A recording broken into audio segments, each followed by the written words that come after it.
Hi, everyone. Thank you so much for joining us this evening, especially on a Thanksgiving holiday week. We realize you probably have a lot of preparation to do for your dinners, and we really appreciate you taking time out of your busy schedule for joining us this evening.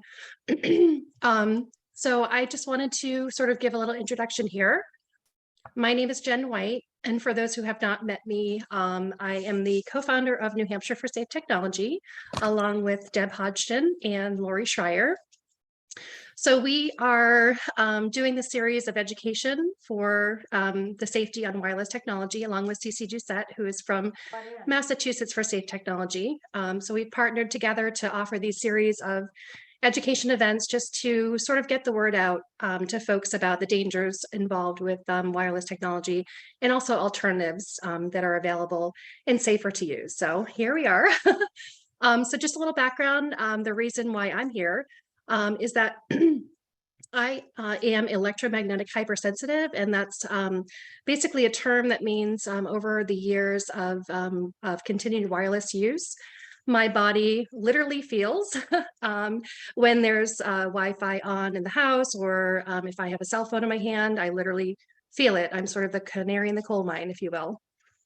So I'm a small business owner. I've had my business for about 20 years. And so thus, the continued technology use, wireless technology use, my body basically just got to the point where it was maxed out. So now I am sort of dealing with when I travel, whether it's plane travel or work travel, which I do quite a bit. I deal with sort of these symptoms such as headaches and brain fog, fatigue, sleeplessness, anxiety, things that normally would never have happened, to me in the past.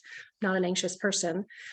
So these sorts of symptoms sort of creep up anytime I'm in an environment with wireless Wi-Fi, 5G, or even using a cell phone. So long story short, we are just providing this education so that we can give you really helpful tips that I didn't have back then, that had I had, years and years ago, my body would probably be able to deal with these, ever increasing electrosmog that's happening around us. So we're here to help, essentially, is our end game, and anything we can do to sort of help you move the needle in your own home and creating a safe haven, things like that, we're here. So so I'm going to go ahead and introduce Cece. I just want to let you know we are going to leave some time for questions at the end. So feel free to either put them in the chat, or you can save them for the end and you can take yourself off mute and join us for a Q&A.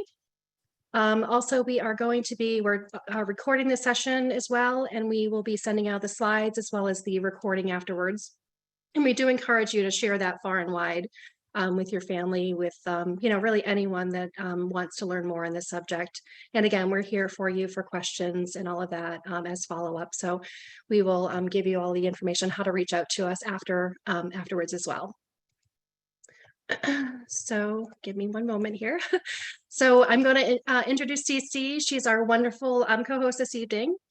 So Cece Doucette helped her children's schools become the first of the nation to take precautionary measures with wireless technology. She is the director of Massachusetts for Safe Technology and works with communities, schools, municipalities, and legislators to address wireless radiation and health and public health.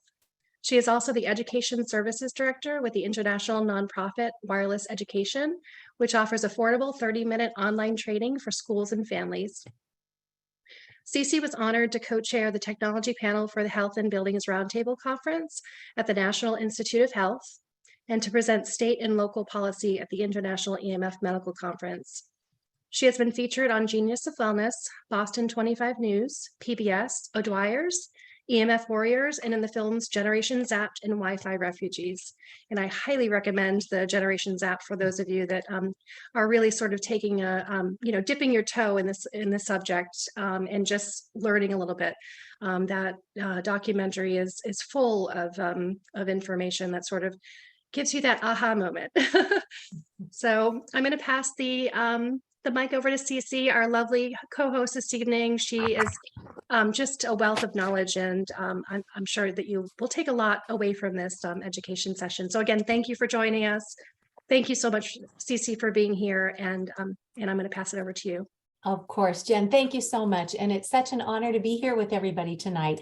Yeah, like Jen said, we really just want to go ahead and give everybody the opportunity to come to a safe place where you can learn about the facts and then try and translate that into your home, your offices, your schools, your community.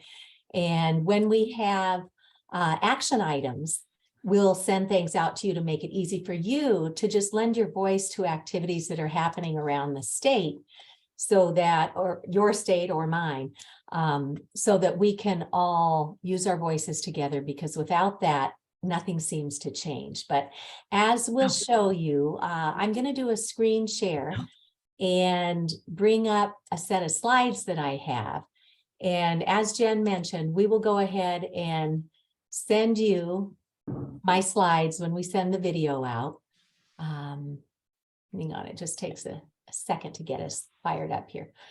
So this was Jen, who's our gracious co-host tonight. Sometimes we're joined by Deb Hodgson and Lori Schreier, and we're so very grateful to everybody who's working really hard on this issue. So that little MTPW after my name just means I had the privilege of earning a master's in technical and professional writing from Northeastern University. Never did I imagine this is what I would use my schooling for, but I'm really grateful to have a communication background so that we can help to move this needle towards safe technology. And this little sign on the right is what Jen mentioned when I helped our schools back in 2014 become the first in the United States to even have just baby steps turn off these devices when we're not using them. The industry wants us to believe all Wi-Fi all the time is the way to go. But now that we know scientifically and biologically that that's not safe, at least let's turn it off as a starting point and only turn it on when you actually need it. Same thing with the Wi-Fi routers and wireless access points. And as we'll see in a minute, even the legal fine print tells us to keep these things off of our bodies. So I'm very grateful that my schools did this. Unfortunately, they're not actually fully protecting the children and the staff yet. This is just a sign hanging in our classrooms. They're waiting for higher authorities to tell them what to do. So we've been working with the higher authorities. It's a really long, slow marathon, but we are moving the needle, and we're excited to share some of those inroads with you tonight. We'll talk about the legislation, and this little nonprofit, Dr. Deborah Davis, who's one of the world's leading experts on this, was so gracious to introduce me to a couple in the United Kingdom who are working on this issue. And they realized that we can't fix it until people know about it. So I loaned my skill set to wireless education, and together we crafted a really simple, easy way to teach everybody this. We whittled this whole subject down to about a half an hour. We've got a schools and families course that can literally be completed online in about a half an hour. And it kicks out a tip sheet at the end with handy reminders. We're in the middle of transitioning that to a new platform, so we anticipate that'll be back online shortly. But we literally have off-the-shelf training ready to go for our world. And then when I fell down the rabbit hole back in 2013, I didn't have anybody I could speak to about this topic. Nobody knew about the risks of rolling out all this wireless with not one shred of safety information. And then that Dr. Deborah Davis, who I mentioned, she's actually a Nobel Peace Prize co-laureate on climate change. And when her little grandson could pick up a cell phone, and he was little, I mean, he was a toddler, he could pick it up, get it going, and keep himself entertained in the corner. She was like, wow, isn't he smart? But what do we really know about this, right? She had worked on lead poisoning. She's one of the scientists who got tobacco out of airplanes, no smoking on airplanes. And she thought, surely if there's anything wrong with wireless, I would know about it, right? Because she's one of our top scientists. And she had no clue what was happening with wireless. And now she is all over this issue. So she brought a panel of world leading experts to the State House here in Massachusetts back in, gosh, I think it was 2016, asking for right to know legislation. And somebody called me and let me know that forum was happening. So I went down to the State House, and I was just so gratified to be in a room, standing room only at our State House, of people who knew about wireless radiation harms. So from that day, I was able to connect with a bunch of other folks in my state. And ultimately, we founded Massachusetts for Safe Technology. And I received a grant from a nurse who had been at a brain health conference, and that's where she learned about wireless radiation.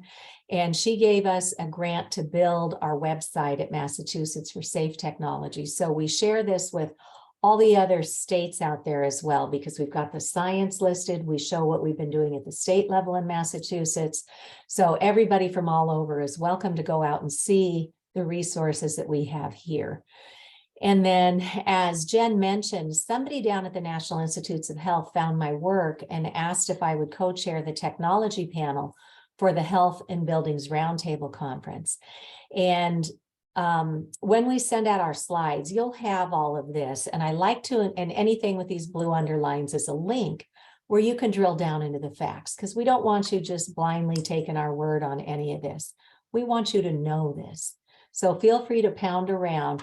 And I like to include this link for the Health and Buildings Roundtable Conference, because our talks are really short. We all spoke for 10 minutes or less. I did the opening remarks. We had the retired president of Microsoft Canada with us, Frank Clegg, to talk about the fact that industry can do much better if given a nudge. We had Peter Sullivan, and I invited Peter because I had come across one of his lectures on autism.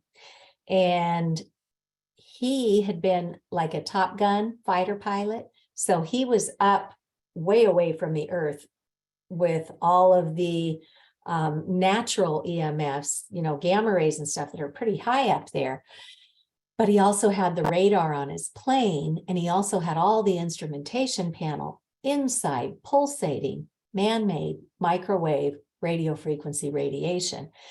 So when I listened to one of Peter's talks, I was just dumbfounded to find out how much his health had crashed. And then when his two little sons were coming into the preschool years, they both were diagnosed on the autism spectrum. So Peter today will tell families, most families will figure out the food connection, that you need to get the environmental pollutants out and get the pesticides and all the other chemicals out of the food. Some families will go so far as to do the heavy metal detox. Today, he tells parents, as a first line of defense, remove the wireless radiation exposures and start with a digital detox. And because Peter has cleaned up their home environment, he regained his health. He had lost weight, his teeth were getting brittle because he had such an overwhelming exposure to microwave radiation. So Peter's two sons, who are now grown young men, are no longer on the autism spectrum. And I didn't even know that was a possibility.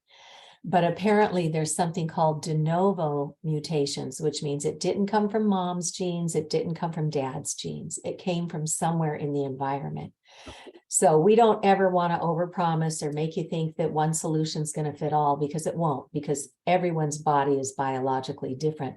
But time and again, we hear about health recovery by removing the microwave radiation exposures. So please feel free, if you're opening this conversation, share this link, because we brought with us Dr. Martin Pall, who's one of the world's leading scientists, Theodore Scarato, who's the executive director of Dr. Deborah Davis's Environmental Health Trust. So really good resources that, as Jen said, we all wish we had this when we first found out about microwave sicknesses. So we'll use, in this space, you'll hear different terms: man-made, radio frequency radiation, electromagnetic fields, microwave radiation. It's all the same thing. It's this man-made energy that our biological systems were never designed to be up against. One of the big gaps we had when we fell down the rabbit hole is so many people were getting sick and getting misdiagnosed. And we're so very grateful that back in 2019, Dr. Lynn Patrick pulled together the first US-based EMF, or electromagnetic fields, medical conference. And then in 2021, Elizabeth Kelly, who's been working on this issue for decades, she created the second EMF medical conference. And that was right in the middle of the pandemic. So we had to pivot and go learn how to do this on an online platform. So we were sad not all to be together down in Arizona for that conference. But the silver lining is this entire conference, 4-day conference, is now available online for your doctors, your nurses, your town's firefighters. They all need continuing education credits. And there are 24.5 available online until next July. So we hope that you will go out there and share this with your medical team so that they can learn to properly diagnose and recognize these microwave sicknesses. So that's a bit about my background and how I fell down the rabbit hole. But here's what happened with my schools to even get us this little sign in our classrooms. I think it was when our schools read the legal fine print. So if anybody with us tonight or today has an iPhone, I invite you to take it out right now and go into settings. So what I'm going to show you is something that has been very effective in sharing with others when you open this conversation, because it's so intangible, it's invisible. But as Jen said, a lot of people feel it. So when you're in settings, scroll down just a little bit and hit general. On a really old phone, up at the top, you'd hit about, but that's pretty much, most people have replaced their phones. So from general, go to legal and regulatory. And you can remember this little acronym GAL if you want to remember how to get back there. Once you're in legal and regulatory, about 4 down from the top, you'll see RF exposure, which is radio frequency radiation, that in this fine print disclaimer, they politely call energy. And what that legal fine print tells us is a couple of really important things. One, they tested this device at a distance away from the body. And that's not how people use it, right? And then it tells you to use a hands-free option, like speakerphone or like a headset that they give you. I'm going to come back to my sharing in just a minute, but I want to show you that there are literally solutions for everything. And here's the one that you might consider instead of a regular headset with a wire that goes from your radiating device up to your brain. You want to avoid putting metal anywhere near your brain when you have a radiating device, because metal amplifies the radiation. It ramps it up. So if you're plugging in a regular headset to your cell phone, say, and it's radiating, that's just like a little freeway for the radiation to truck right on up to your brain. Kind of a bad idea. And those earbuds, oh my goodness, that's a microwave radiation transmitter on either side of your head, going right through your brain and down to wherever you might have this device stuck into your body somewhere. So instead of using the earbuds or a regular wired headset, you can order something called a hollow tube or an air tube headset. And it does have the little metal jack that plugs into the phone, right? And then it comes up to here where you've got good acoustic controls. But look at this. These are little ferrite beads that break the radiation. And then from there, there's no more metal. It's just a hollow tube or rubber tube that goes up into your head. So you'd want to plug in your device and put it as far away from you as you can and use it only for as short amount of time as you can get away with, right? So they also tell you in there to use speakerphone, because what they're not coming out and telling you forthright is this one device, one cell phone has many different antennas in it: cellular, data, Bluetooth, Wi-Fi, locator, hotspot. And for anyone who didn't have enough information and went ahead and upgraded to 5G, you now have additional antennas. And each one of those antennas, it's independently going, here I am, where are you? Here I am, where are you? Here I am, where are you? constantly looking to make or maintain a handshake with the nearest cell tower or router. And we don't need that. We need to have a safe space for our biological cells to function as they were intended to function. So try and shift your thinking to reducing your exposures to as low as reasonably achievable. That's the ALARA principle, as low as reasonably achievable. And the Centers for Disease Control already uses that for X-rays. That's the kind of radiation that can break the bond on the atom. And as we're going to look at in the science in a minute, you don't actually need to have heat to break that bond to have harm.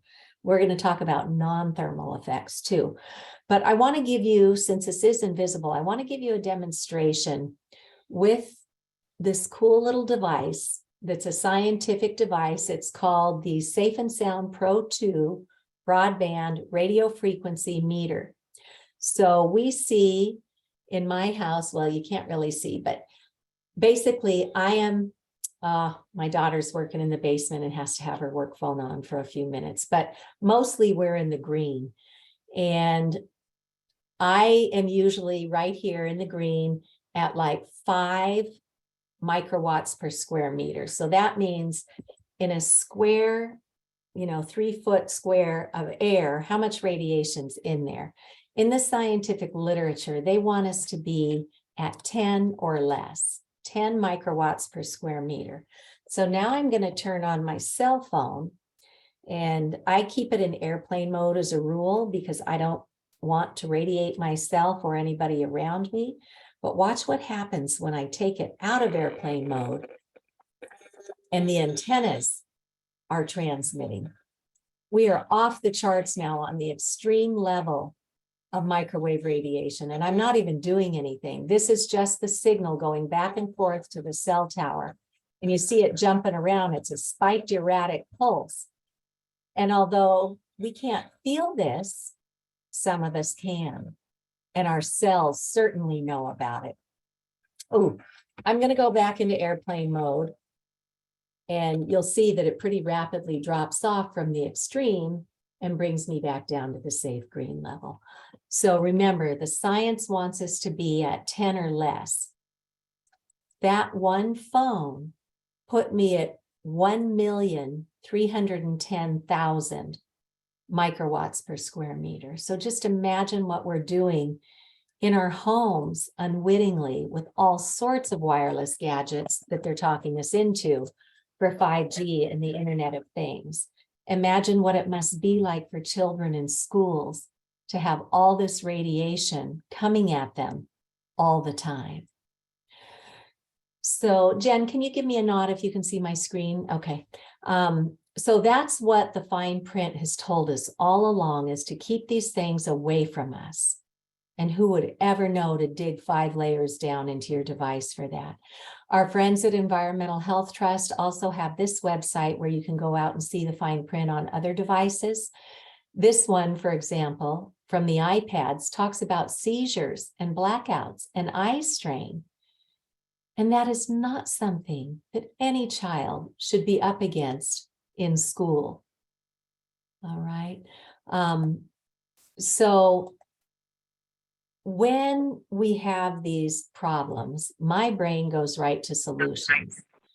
So when I realized that they have scientific instruments to measure this, I used to be the grant coordinator for our school district. So I said, well, hey, we have a pot of money in our town that the select board distributes. Let's go after a grant and get a meter for the library and get a meter for our schools. Well, it sounds simple enough, but the first time I went to our town with this and my application, they said, oh, we really don't understand this. Come back next time. I come back the second time and it's probably more of a Board of Health issue. So they tried lobbing it off, and I went, and I'd already talked to the health director in my town. He was around in the 90s when cell towers were first coming in, and they got wined and dined. They literally got taken out to fancy restaurants where the industry said, look at cell towers, look at cell phones, they're here, isn't it great? And oh, by the way, if anybody has any problems with environmental concerns, so sorry, the law says you can't sue over this, right? So at least my health agent here in Ashland, Massachusetts knew about this. But it took me 3 tries. I had to go in and educate every single one of our select board members one by one to teach them about the wireless science, the risks, and how to have safe technology. Ultimately, and then they gave me a conditional approval. They would approve funding for 1, and then I had to get it past the library board of trustees. So I had to present to them 2, and they voted 4-1 to bring this into circulation, which was great. So we became the first in the library and the first in the nation to have a meter on loan in our library. And then at the first medical conference, a doctor from Newton, Massachusetts, and I met out in California. And then we came back and went after a state grant, and we got funding to put one in her library. And then out in Pittsfield, Massachusetts, Verizon put a cell tower on top of a neighborhood that made 20 children and adults so sick, and pets. Not only were the little girls vomiting in their beds, but their dog was vomiting too. So sick that they'd had to abandon their homes. And so the Pittsfield Library now has put one of these radiation detection meters on loan in their public library. So that's something that any community could start looking into doing, because most libraries today now have a library of things. It's not just books, it's not just CDs and videos, but now they have objects that they loan out. So feel free to bring this up to your library. I can give you some pointers. I can show you what they did in our town. But again, the message is not no technology, it's safe technology. And let's, this little public service announcement, my local cable station came in and did a walkthrough of my home when I still had things transmitting. And then one by one, we turned them off and gave suggestions for how to have safe technology. So that public service announcement might be helpful to folks inside their own homes. But let's take a look at the science. First, we're going to look at the long-term effects, and then we're going to look at the short-term effects. So this study over here in the middle was begun over 20 years ago by the U.S. National Toxicology Program. They are the world's gold standard for toxic research. And, 20 years ago, cell phones were the technology of the day, and they went in expecting to prove that they're just fine. Instead, after an unprecedented 3-day peer review in their, at the National Institutes of Health, they concluded clear evidence of cancerous tumors and DNA damage. And so this should have triggered public policy, and we'll share with you in a moment why that didn't happen. But the industry, every time a good study comes out, the industry will spin it, and they own mainstream media, so it's easy for them to do these propaganda campaigns. But they'll say, oh, that's just one study. You need more than one study to prove harm. Well, right on the heels of our study in the US, Italy's Ramazzini Institute came out with another large study that corroborated everything we found here. And they were looking at it from the other end, from the cell towers. All of it is causing cancers, DNA damage, and more. When I started reading the science, I was reading the infertility studies. They've taken male human sperm, exposed it to a laptop with the antennas radiating, and it changed the DNA, it slowed the motility of the sperm, and it caused far fewer sperm to be viable in just 4 hours of radio frequency radiation exposure. So that was the day that I found my voice on this, because my oldest daughter had just gone up to college, and we had given her, well, she took her MacBook with her. My youngest had just gone into high school, and we gave her a laptop for Christmas. And where were both of my daughters using it, but right on top of their reproductive organs. So that's where I put my, my sheepishness about speaking up. I set it aside, and I went to my schools and started this important conversation. And ultimately I went to my legislator, and I've gone to my town as well. Neurotoxicity is huge. We have something called the blood-brain barrier. That's a membrane around our brain that keeps toxins from going in there. So normally, during our regular cell repair and regeneration, our blood will take the debris from the day and escort it out of the body in the bloodstream. Scientifically, we now know that this radiation pulsing at us at millions, megahertz means 1,000,000 cycles per second, gigahertz means 1 billion cycles per second, hammering our cells day after day after day, night after night after night with this radiation. And the science now shows that that's penetrating and breaking open the blood-brain barrier. So now where toxins are being escorted out of the body, they can take a turn now into these sensitive areas, including our brain. So neurotoxicity is huge. And look at where we are today. ADD and ADHD like we have never seen before. Dr. Hugh Taylor runs the OBGYN program at Yale Medical School. And he has done some of the rodent studies because it's unethical to test on living people. He has done some of the rodent studies where they expose the pregnant mice to this microwave radiation, and these pups come out bouncing off the walls of their cage, just like a child with ADD, ADHD, not a care in the world, no focus.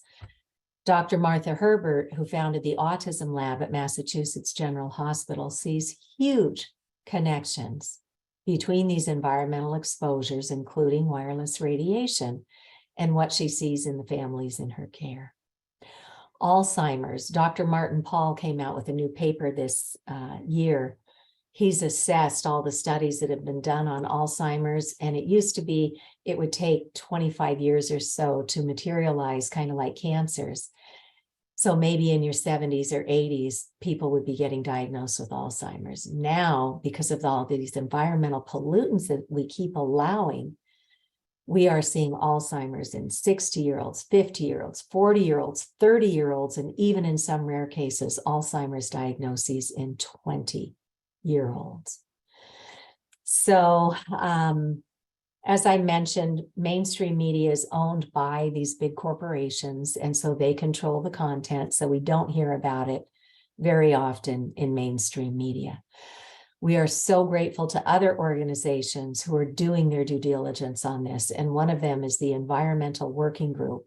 And as a mom, I first heard about them through their pesticide work. They have a list called the Clean 15 and the Dirty Dozen to tell you which foods you should really try and get organic, and which ones might not be absorbing quite so much of the pesticide. So that's how I knew about EWG. And now they have taken on the wireless issue. Earlier this year, they came out with a paper on the neurological effects. And prior to that, they had come out with another paper and asking that the public radiation exposure limits be fixed in our country because they do not protect children. And then just this month, just last week, they came out with a new paper called Protecting Kids from Wireless Radiation in School and at Home. And you can access all of these to share, to read first and then share with your loved ones. And mind you, children are not just little people. Their immune system is still under development. Their DNA is still under development. Their central nervous system is still under development. Their brains are thinner, or I'm sorry, their skulls are thinner and their brains have a higher water content. So they are biologically absorbing more of this radiation than you and I, and it's not good for us either.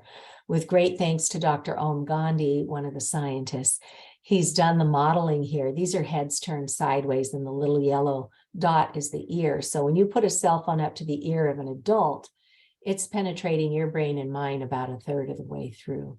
Look what happens on a 10-year-old child's brain. It's going about 3/4 of the way into that child's brain with radiation. And on a 5-year-old child, it's penetrating almost the entire brain.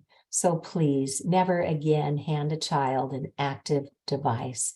Put it in airplane mode, turn off the antennas, and then hand the child something for a limited amount of time. In the short term, folks may recognize some of the symptoms we're going to go through next, but you should know that the Americans with Disabilities Act has long since recognized, since 2002, these electromagnetic sensitivities. And Insomnia is huge. And now scientifically, we know that, it's important to pay attention to the blue light. That is not good for our eyes either at night. But the actual microwave radiation is a light energy form.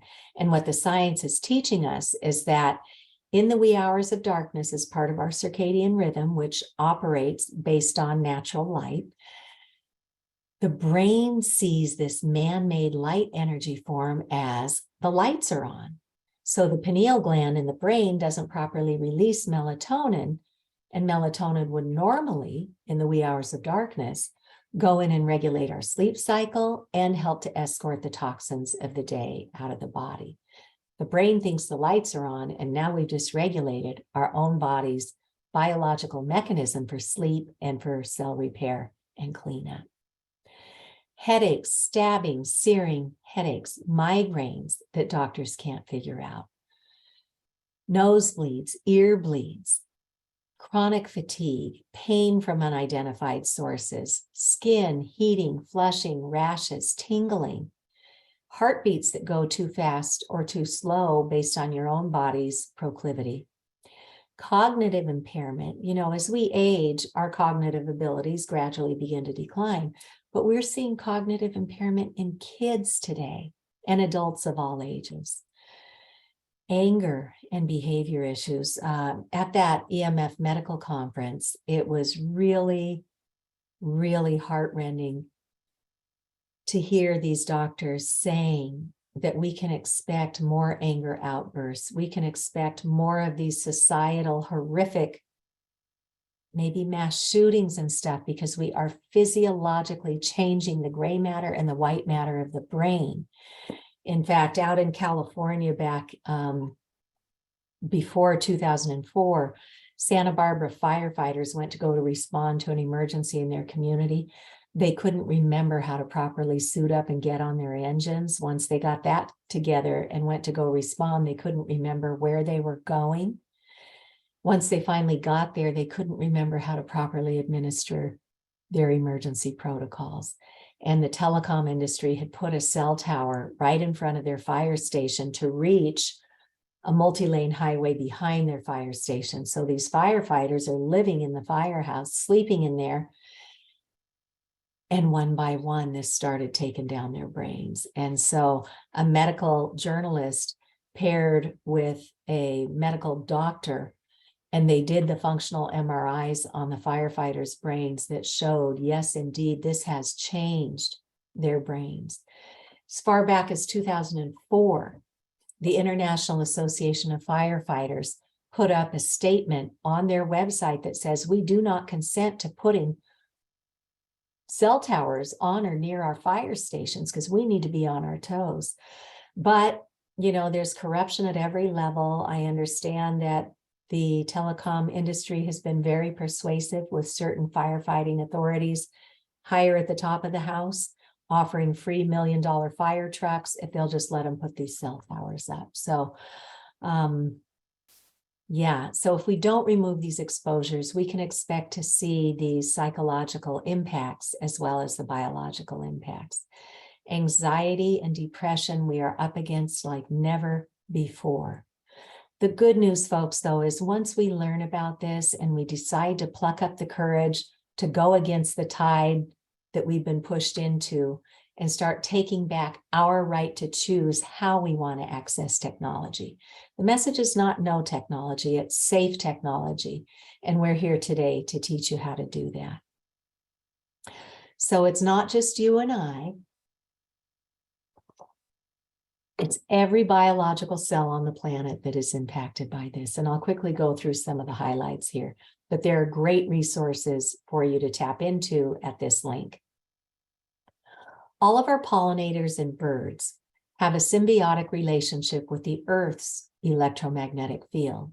They have mechanisms like magnetite and other mechanisms that help them to stay in sync with the Earth's electromagnetic field as their navigation system.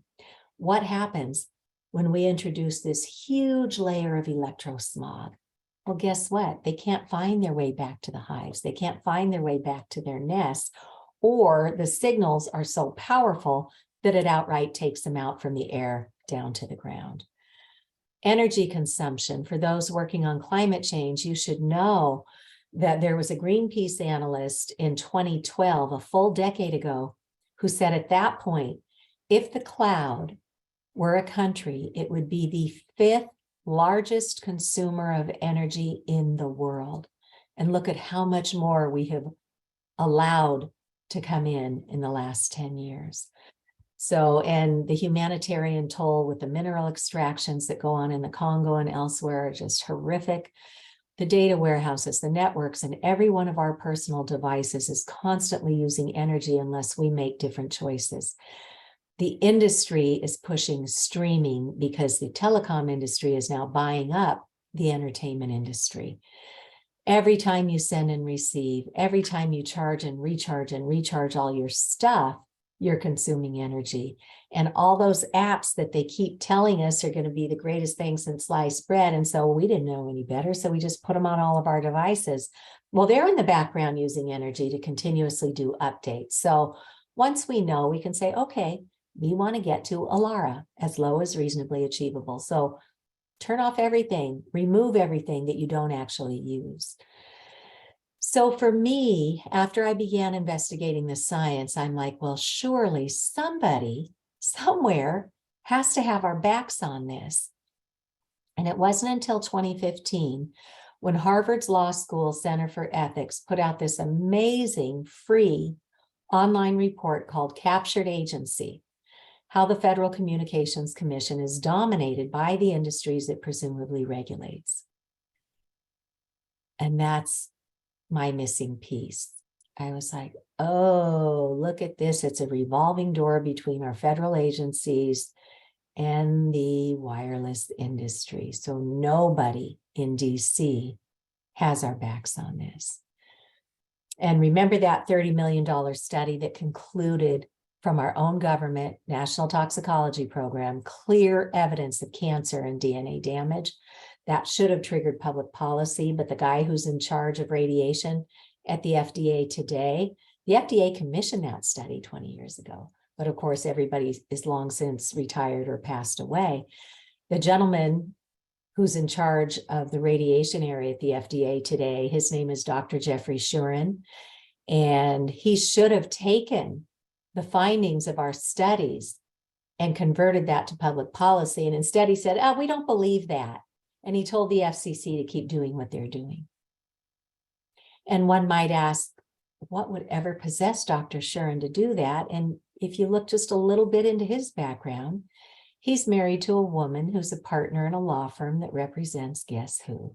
The wireless industry, as well as other, big wireless, big tech, big agri, big farm.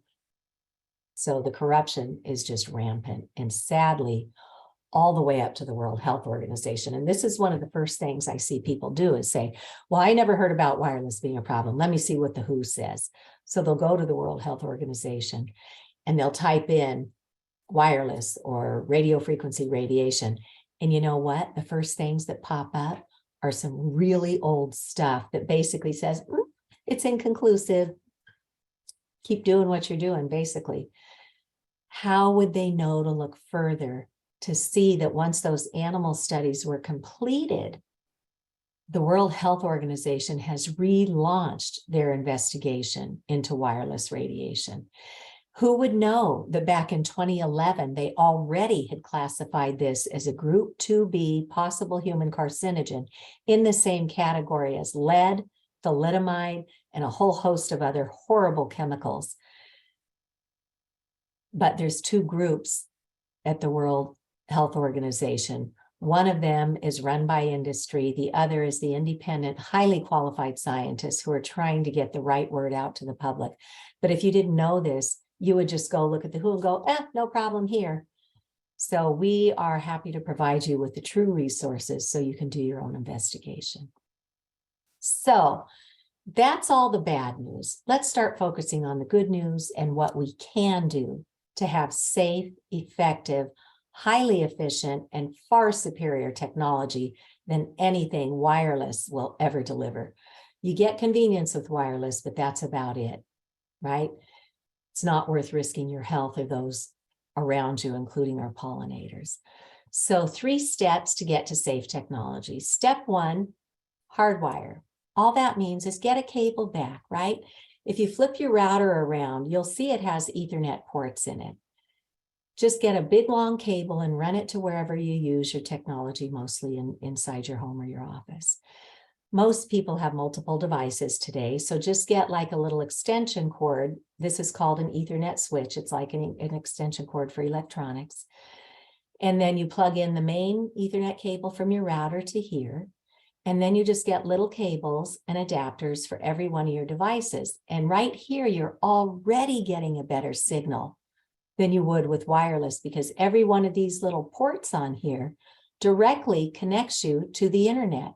So you're not competing with everybody else in your space for a good connection. So that's a huge benefit right there. And so who knew? For your phones, you can get these little adapters for $20 or $30. This is pretty short money for the gains that you're going to get on your health. So you just plug it all in and then go into each device and turn off the antennas, right? Same thing for your laptop, your tablets, your gaming systems. You can hardwire it all, and you can forward your cell phone calls to a landline so that while you're sitting stationary, you don't have to radiate yourself. You can still get your phone calls. People who have to work with a cell phone will train themselves to keep it in airplane mode as a rule. Make sure you turned off all those antennas, because sometimes airplane mode gets them all. Sometimes you need to go into settings and look for the Wi-Fi and the Bluetooth and locator and all that, and make sure each one is turned off. But wireless technology was never meant to be used indoors. It was supposed to be mobile technology, but the industry saw a revenue stream, so they kept pushing it. So step 2 is to turn off the Wi-Fi antennas in every one of your devices. Once I did this in my house, and folks, I circled my tail for a while on this too. It took me a while to get my head around the fact that I bought all these decked cordless phones and put them all over my house that are like little cell towers inside our homes. I replaced them all with a landline. And then once I hardwired all of our equipment, I contacted my internet service provider and said, I'm choosing the safer, more reliable technology, and hardwired my home, but this router is really sending my meter into the red zone. How do I disable that? And they said, oh, that's easy. Just sit down at your computer. And they walked me through how to get into my internet service provider account online. And then I just had to go into wireless settings. And there were multiple antennas in that box. Who knew, right? It had a 2.4 gigahertz antenna. It had a 5 gigahertz antenna. It had a 2.4 and a 5 gigahertz hotspot. And then it had a 5th antenna that the tech guy couldn't figure out. So I contacted a friend in Silicon Valley, and Peter was able to tell me, yeah, now they're bringing them in with a home wireless security antenna in there. Whether I even have a wireless security system or not, all these antennas were pulsing night and day. So I didn't want to risk that they're going to keep turning this stuff on in the middle of the night when they do updates. So we just went and bought our own router, paid a couple $100 for it, but on your internet service provider bill, you're already paying a rental fee for the box that's in your house. So it pays for itself in the long run if you don't want to risk that it's going to get turned on again. So step 1, just figure out what cables and stuff you need. Step 2, turn off all the transmissions. And then step 3 is really important to measure, because the industry is now pushing 5G and the Internet of Things. That means they want to put a wireless antenna, or many, in every electronic device that you buy, so they can harvest your data, sell your usage patterns to people who are interested in selling you products and services. I think that's unconscionable. I think it's a huge invasion of privacy, but we have not caught public policy up yet to the science. So measuring is critically important. Some people will go in together to get one of these meters. Others, like we did in my town, put one on loan in the community for everybody to share. The one that was recommended at the medical conference is the Safe and Sound Pro 2 meter, and it retails for about $385, I think. So measuring is important. So take control of what you can control. And I want you to just know a little bit about the things that may or may not be within your control.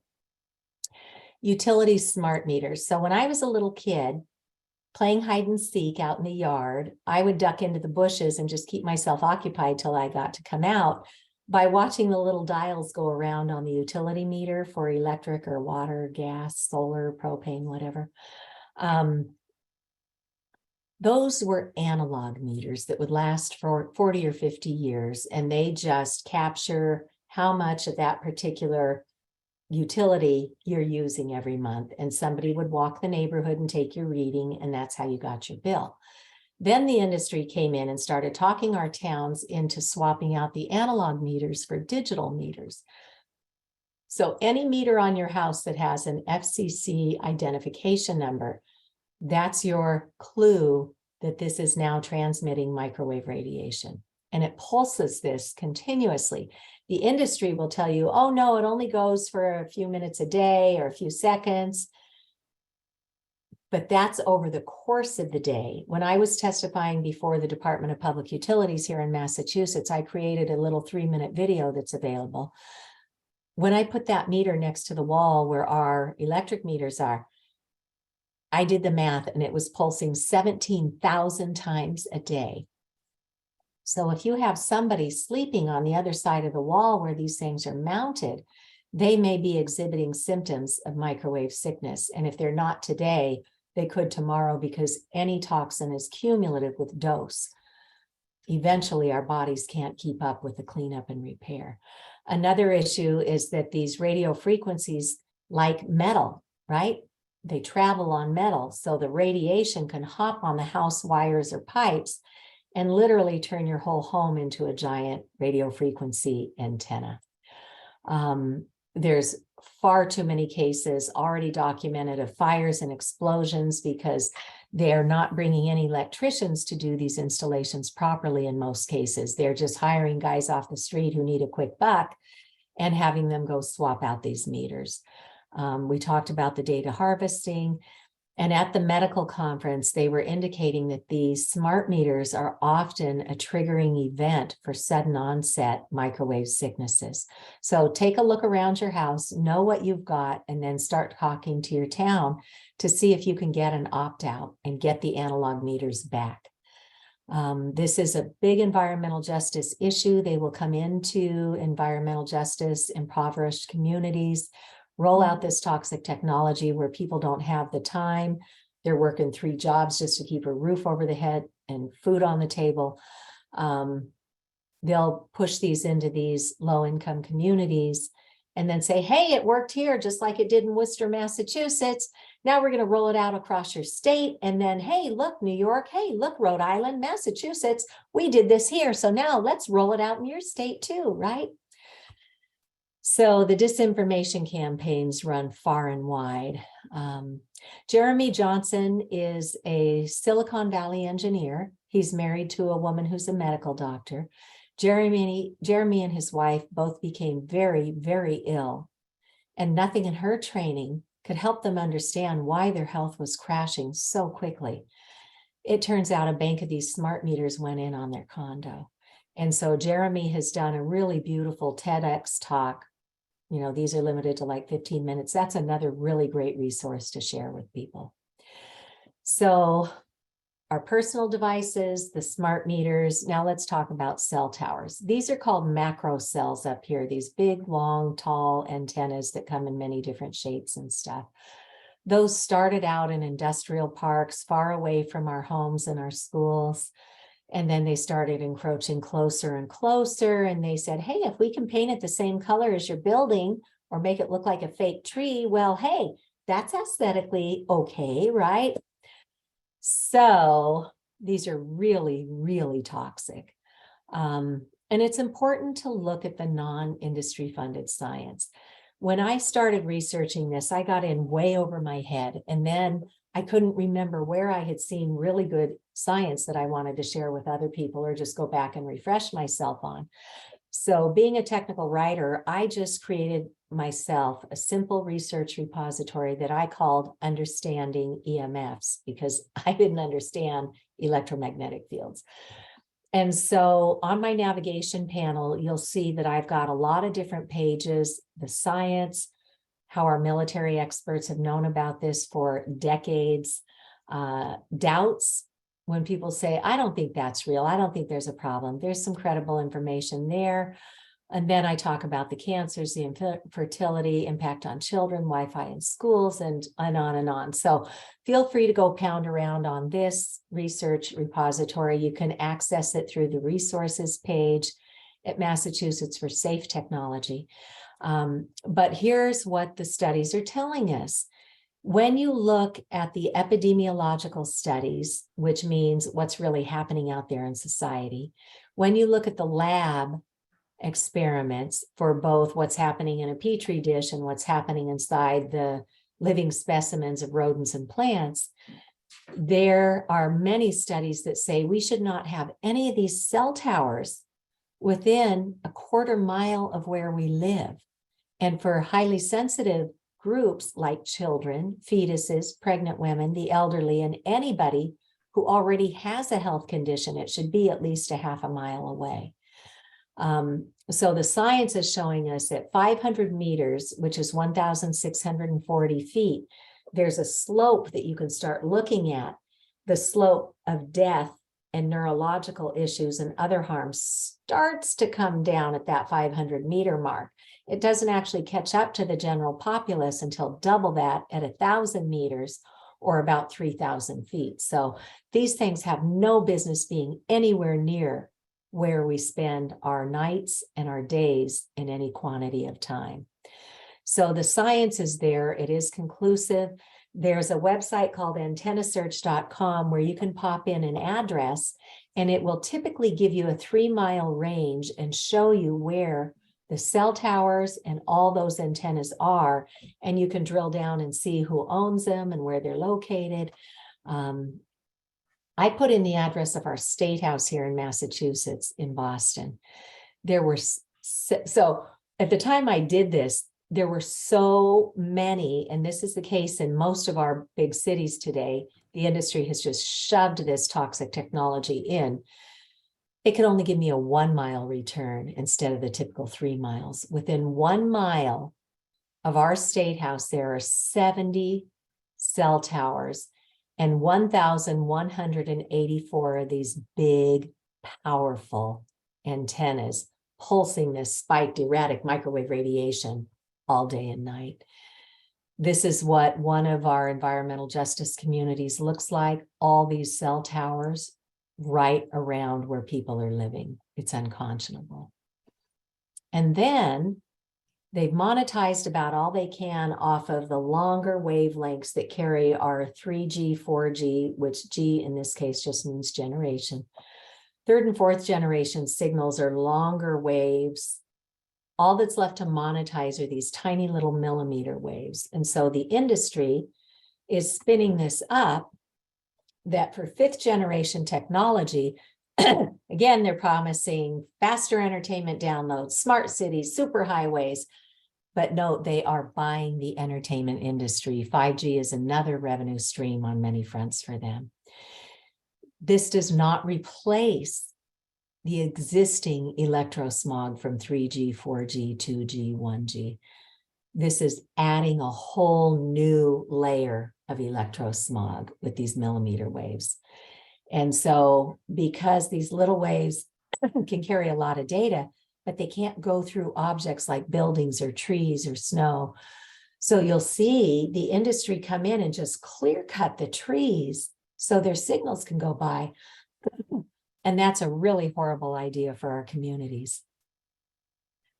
So their goal for 5G and the Internet of Things is to put millions of these small cells inside our neighborhood at the curb in our public access way every 2 to 12 houses, literally outside of our bedroom windows at bedroom height, a cell tower.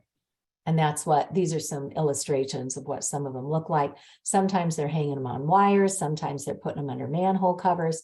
So you really need to talk to your town and see, where are we with these small cell installations? But this little polka dotted map is downtown Boston. Every one of these dots is one of these small cell installations. And the kicker is, in a congressional hearing with the Commerce Committee up in DC, Senator Richard Blumenthal point blank asked these two guys from industry, so please tell us, how much money has the industry spent on independent scientific study to make sure this was safe before coming to market? And both of these industry guys ultimately said, we don't know about any science that's been done. So Blumenthal says, so we're basically flying blind here as far as health and safety are concerned. And this is the bad habit our country's gotten into, is allowing things to market without invoking the precautionary principle. Computer World and others are already saying it's a bad joke. It's not delivering any faster speeds. And yet in January, Verizon put out their press release that, hey, 100 million people now can get 5G signal, which means you've got a small cell right near where your new cell phone is. So we know biologically that our cells, our biological cells, only have so much energy. And that's pretty well calibrated to do normal cell repair and regeneration. We're not built for these environmental exposures.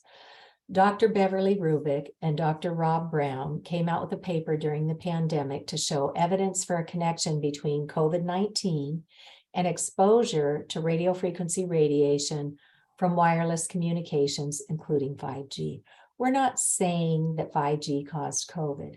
What this study is saying is that when you turn on all of this wireless radiation, our cells have to go into double and triple time to try and keep up with this. And it's taking us down. And then you add a virus on top of it, and our cells have zip left to fight this off with. So this is a good study.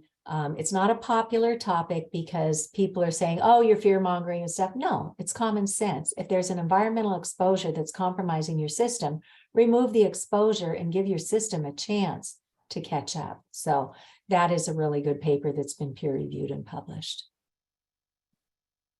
Dr. Magda Havas taught electromagnetism up at Trent University in Canada before she retired. She taught it for 25 years. And she's still doing her scientific work. And she recognizes that our governments have by and large dropped the ball, and they're not monitoring all of this simultaneous cumulative microwave radiation that we're now exposed to. So Dr. Havas and her colleagues have started a project called Global EMF Monitoring.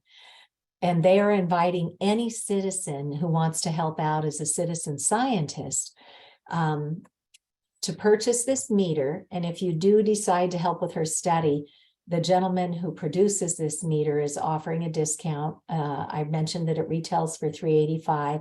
I think I bought mine for $308. And I have measured, using Dr. Havas's protocol, several different towns. And then I go and I input the data into her database, which allows us to create this map, which you can zoom into and see what maybe your area is like. Maybe nobody's measured. Maybe you could go help with that.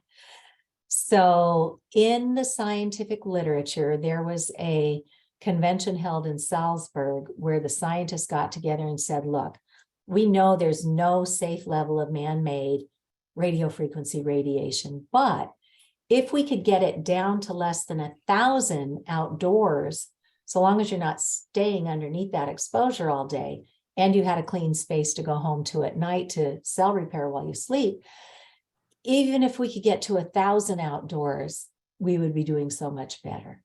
So green on this scale is 1,000 or less. Amber is 1 to 10,000.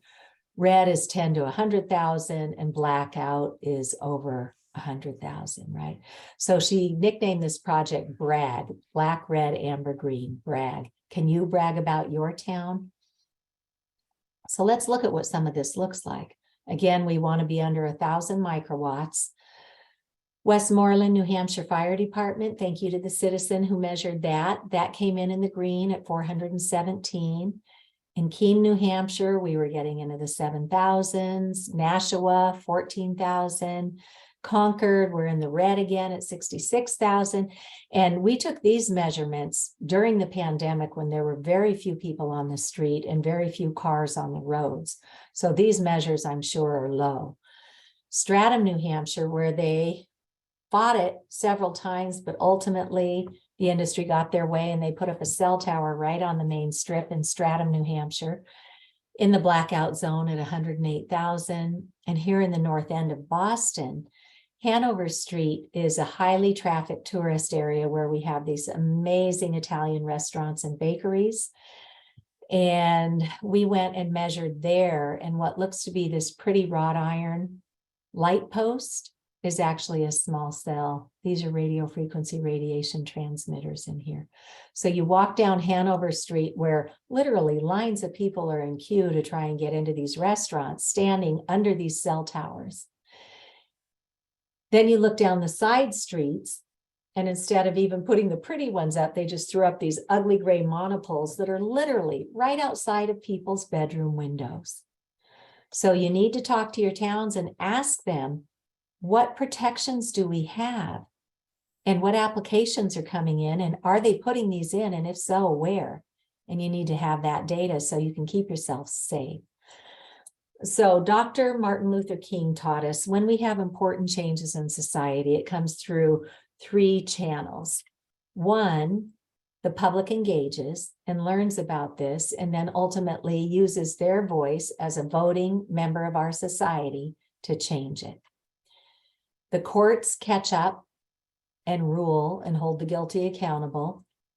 And then ultimately public policy is enacted to protect you and I and our plants and our pollinators and our pets. So we want to share with you, there's actually some really good inroads happening in all 3 of these areas. I mentioned to you that the FCC in 2019 reaffirmed their public radiation exposure limits from 1996, even after all of that scientific evidence was filed into the public record. They still went back and said, nothing to look at here, right? Well, once they put that formally into something called the Federal Register, once they formally said, we're not going to change our FCC public radiation exposure limits, then the lawsuits began. So the Environmental Health Trust and Children's Health Defense and a number of others sued the FCC for ignoring 11,000 pages of evidence of harm. The courts actually ruled against the FCC last summer and said, you need to go back and account for why you're not protecting children, why you're not protecting the environment, why you're not protecting people with electrical sensitivities. So that was a victory in itself. It has not fixed the problem. It sent the fox back to watch the hen house a little bit longer because the FCC has taken no action since August of last year. The Irregulators is a group of folks who used to be consultants for the telecom industry, and then they saw the shell game that was going on. So you and I paid for the right solution a long time ago.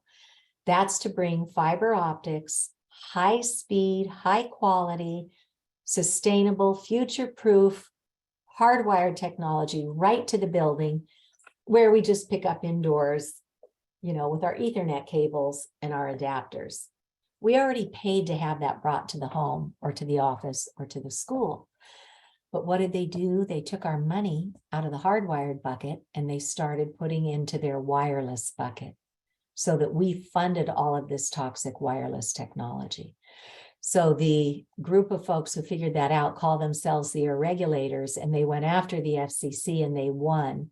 And my understanding is that that now empowers our states to go back after the industry and get that money back to bring the hardwired technology to and through the premises. And then this Murray versus Motorola is a lawsuit that's been going on. It's just unconscionable for more than 20 years. These are the people who got the brain tumors from holding the cell phone up to their heads. A lot of them are dead by now, but there are still some who are fighting this, and this is before the courts right now. Our friends at Americans for Responsible Technology recognize that there are different ways that our agencies can invoke precautions. And so they have gone after one of those pathways here. If you go to this link, then you can sign on to their petition to declare an imminent hazard on wireless technology and get protections in place. Here in Massachusetts, our Board of Health state level group has a set of legal guidelines, and they have added 4 pages to the back of it now that talk about the risks that our towns take on when they allow this wireless radiation in at close range.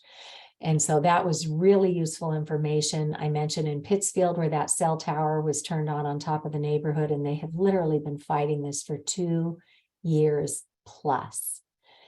And they are the first Board of Health in the country to actually do the investigation, to meet with doctors, to meet with scientists, to review the science. And they wrote an emergency order asking Verizon to come to the table and tell them why they should not issue this cease and desist order. Instead of coming to the table, Verizon is a horrible corporate citizen. They went to the courts and sued to get an injunction against the Pittsfield Board of Health. So there's a lot of politics that go on.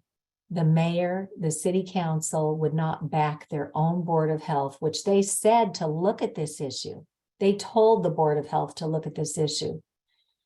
And when the Board of Health said, yes, this cell tower has made these people so sick they had to abandon their homes, their mayor Tyre and their city council did not back their Board of Health and give them the funding to take this to court to enforce the cease and desist order.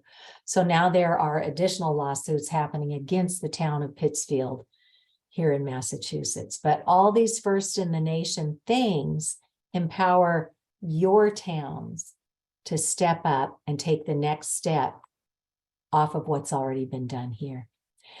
Here, back in 2015, for the first time in the United States courts, they recognized that, yeah, you don't have to have heat from a device to cause harm, because our FCC guidelines today only account for that heating element. So they allow like this much radiation, and the science is showing the harm is happening at hundreds of thousands of times below that at the non-thermal, non-ionizing radiation exposure levels.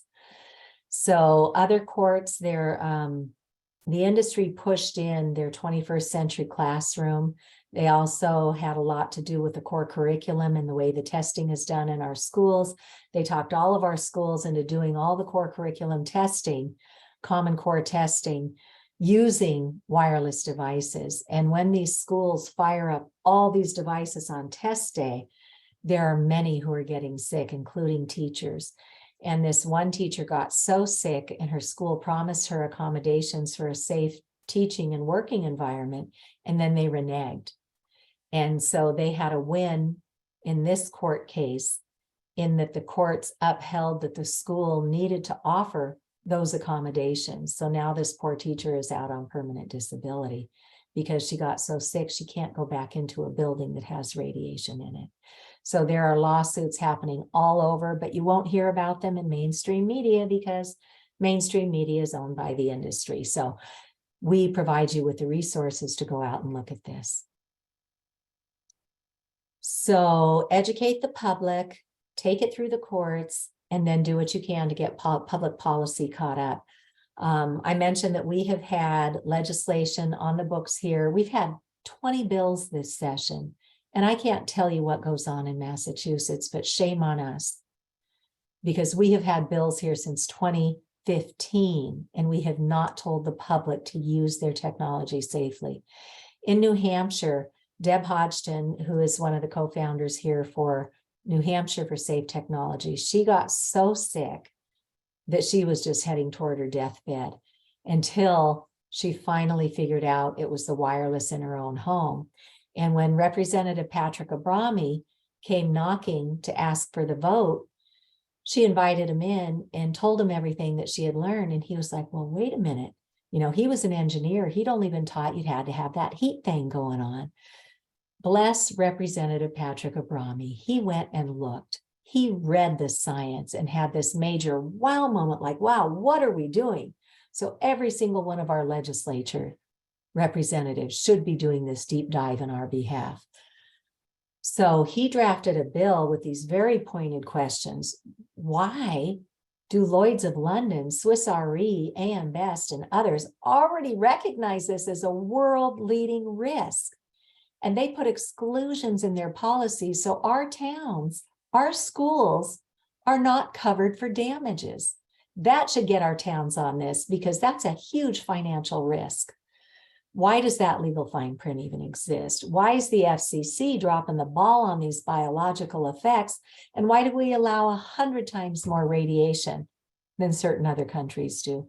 And why is nobody looking at the cumulative effect of this toxic electropollution? So Deb introduced me to Rep. Abrami. They hopped in his car in New Hampshire, came down to my home in Massachusetts. We sat at my kitchen table for the afternoon and I helped him to connect the dots. He beefed up his bill with these pointed questions. And we got this bill passed through their House Science, Tech, and Energy Committee, through their Health and Human Services Senate Committee, and under Governor Sununu's pen in 7 months. What we're doing in Massachusetts, I couldn't tell you. But New Hampshire in 7 months passed a law to investigate this. And this even happened during the pandemic. They stayed to their deadline of 1 year. They interviewed top experts. They also had the industry at the table because you've got to bring everybody together. And then they published this amazing, groundbreaking report on the health and environmental impacts of 5G, which they quickly realized means all wireless technology. This report is our country's leading document. It documents the conflicts of interest with our federal agencies and the industry, and it makes 15 recommendations in no particular order that we all must address. Label everything that's radiating so we know we're in danger. Get our federal delegates to get on this and fix those broken laws that the industry put in place. And then let's start educating the public. Let's start transitioning away from toxic wireless technology. And let's start bringing fiber or high-speed cable and copper to the premises where we can simply pick up indoors with safe technology. Dr. Kent Chamberlain from the University of New Hampshire served on that commission, and he has a wonderful 20-minute presentation here to talk about this report. And he provides his slides again, so you can drill into the facts. The first bill that was introduced to start chipping away at those recommendations was this session. You can watch how that went down. They wanted to have these setbacks so you can't put this toxic technology at close range. And they also said the industry should be paying for a registry of harm so when people get sick, they have some place to file their complaint. And then we have data to set public policy by. So again, they didn't make up these numbers for the setbacks. This is all scientifically based. Dr. Chamberlain did another presentation here. And Frank Clegg, who's the retired president of Microsoft Canada, sent in testimony. And he has indicated that wireless technology is no longer advanced technology. It has outlived its useful life as a main source of connectivity. We need fiber to and through the premises, and we need to educate the public on how to use their own technology as safely as possible. So in October last month, their House Committee on Science, Technology, and Energy, although they didn't pass this bill outright, they were on a huge learning curve themselves because we had different members than we had back in 2019 when the first bill was passed.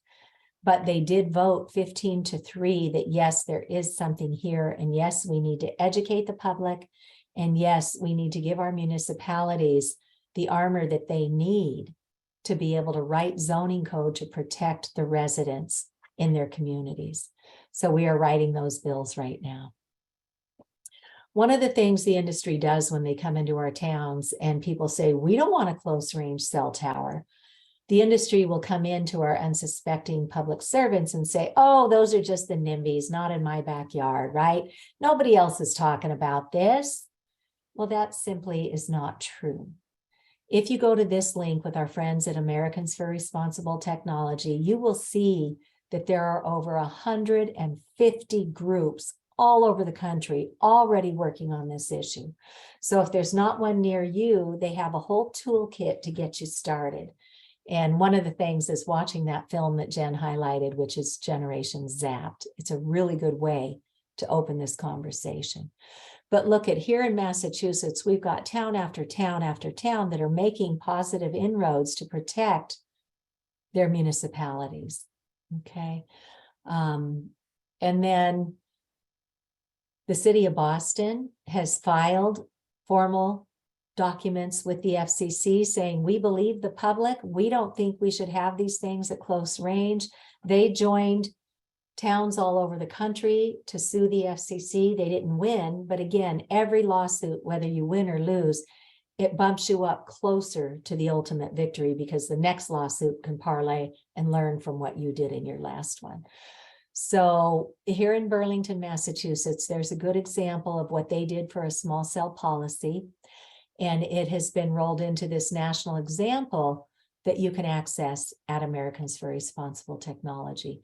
Once Burlington, Mass did this, we presented to other towns, and then they followed suit and started strengthening their bylaws and making them even better.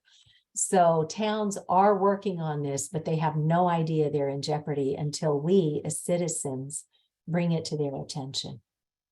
So lots of really good examples we can share with you. This is happening all over the country. A grandmother in Easton, Connecticut figured out what 5G was.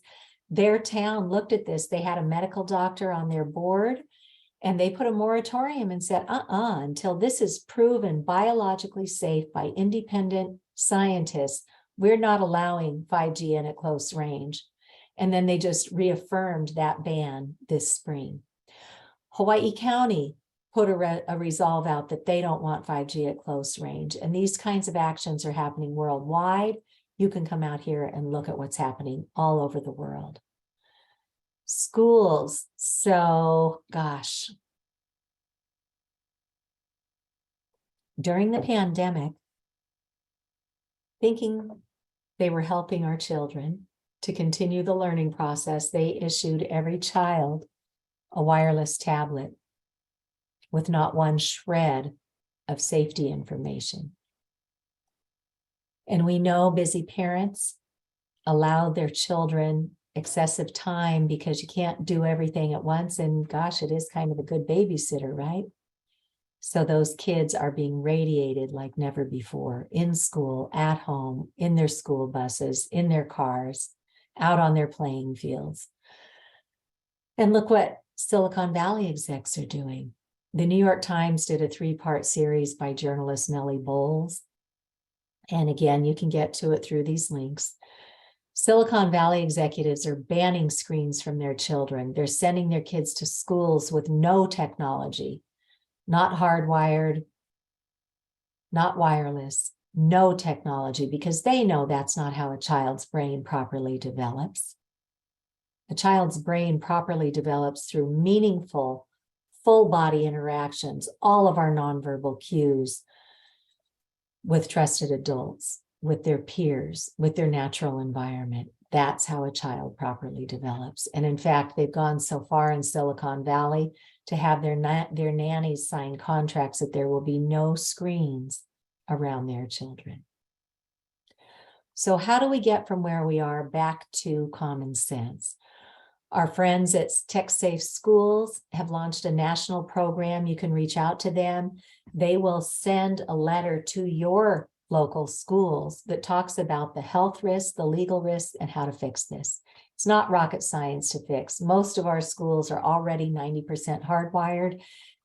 You got hardwired to the building, you've got it into your systems, you've got it up into the wireless access points, and every one of those wireless access points has a couple of Ethernet jacks in it.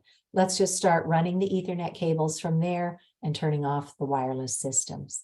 let's start removing all the systems that are not even being used, that are just pulsating all day long. We now have curriculum, with great thanks to the Massachusetts Breast Cancer Coalition and others that collaborated with them. We have curriculum to teach this, to use technology safely at every level of school. Veterinary radiologist, a Dr. Alexi McKnight, and I were just invited in to do a professional development day in her Pennsylvania public schools. We gave 4 presentations that day to teach the teachers on their professional development day why the kids are getting so sick, why they're having headaches and nosebleeds and nausea and dizziness and anxiety and depression and cognitive impairment, the whole gamut of it. So we have this video available. We're re-recording part of it because the audio on her end when she was in the actual classroom wasn't great, but you can still access it here, and we'll send out the new one soon. And then I have worked with partners around the world. We have distilled this into online courses that can be completed in about a half an hour, and we'll have that back online shortly. And then our friends at Environmental Health Trust, they've got so many great one-pagers and postcards and posters that you can very easily print out and put up around your schools, around your office. They've got handouts for your doctors. So lots of great resources. And get this, they worked with Maryland to become the first public health agency to recommend hardwiring our schools. And we understand they have a new statement coming out soon. The U.S. Collaborative for High Performance Schools gives ratings on green schools, and they have, with great thanks to Dr. Tony Stein, they have an optional model now for how to become an EMF safe school. So they address the radio frequency radiation and also the dirty electricity that might be coming off the wiring in the walls. So we have solutions for our schools at every turn, and we are all here to work with you for this. When the pandemic hit, Cyprus out in the Mediterranean, they sent home study at home safety recommendations. Choose hardwired technology, turn off the antennas. Don't let the kids be in front of those screens for extended time. Never let them learn from a cell phone, because that's biologically really hard on the eyes and the brain. You know, age by age, they tell you how long a child should or should not be in front of a screen. So really great recommendations that we can start adopting now. And then I mentioned, you know, solutions at every turn for our healthcare teams. Please encourage them to go get trained at the EMF Medical Conference. Dr. Cindy Russell, Dr. Joel Moskowitz, and others have founded Physicians for Safe Technology. So in the short term, they can just go poke around here and see what the science is telling us, see what's happening with public policy, a very highly credible set of resources here. And then I mentioned when we were at that Health and Buildings Roundtable Conference down in Washington, D.C. in 2018, the conference did a call for papers. And so Frank Clegg, who presented from Microsoft Canada, he organized some of the scientists and doctors and building biologists, and they submitted a paper that has now been published on building science and radio frequency radiation, what makes smart and healthy buildings, right? So that's a really great resource to share with engineers and physicists and technologists and architects and everybody who is responsible for creating healthy buildings. And here's Jeremy's TEDx talks. And then on my research repository, I have another page for engineers and physicists and technologists, because we want to stand in their shoes. If we tell them wireless is bad, what does that mean from their perspective? So let's give them some resources to turn to. Okay. But here at home, some people are do-it-yourselfers. For others, the thought of finding an Ethernet cable will just, you know, stop them in their tracks. There's help for everything. You could hire a professional who has been trained and certified in this. There's a whole profession called building biologists. And at the Building Biology Institute and in other places, they train rigorously to do remediation for things like mold, VOCs, formaldehyde. So they'll come in and they'll test your water, they'll test your air, and then some are also certified to test for man-made electromagnetic fields. So you can hire somebody. And here's a link to Generation Zapped, 74 minutes. You will learn so much. It's now available on Amazon Prime. It's available through many of our libraries' streaming services for free to you. And then you can also just download it for a couple bucks online. Who knew? PBS has already done a couple episodes with Bert Wolf, who does travel shows. He collaborated with Camilla Reese, who's been a pioneer in this work. Dr. Erica Mallory Blythe out of England has been working in this field for many years. So you'll see a lot of great work in these 28-minute episodes here. And as I said, our friends at Americans for Responsible Technology have already built an entire toolkit so you can hit the ground running. You can have a sample ordinance to take to your town and say, I think we need to look at what we've got on the books for our zoning today, and here's what it needs to have. And they've got a checklist there for you, a sample ordinance. They've got letters to the editor if you want to start educating people in your community. They've got yard signs you can put up. So they are working their tails off to make this easier for you. It's never going to be easy because nobody just takes the ball and runs with this when you raise this issue. You and I have to chaperone it at every step, but if we don't, there's nobody out there protecting your community. So please use the resources that we pulled together and just start noticing, what does excessive screen time look like? Set limits for yourself and your children because those kids in your life are watching you and emulating what you do. So we have to model good behavior. I love this poster called 50 Ways to Take a Break.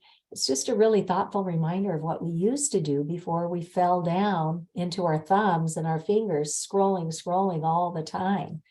Get back out and connect with nature. There's so much healing energy in nature.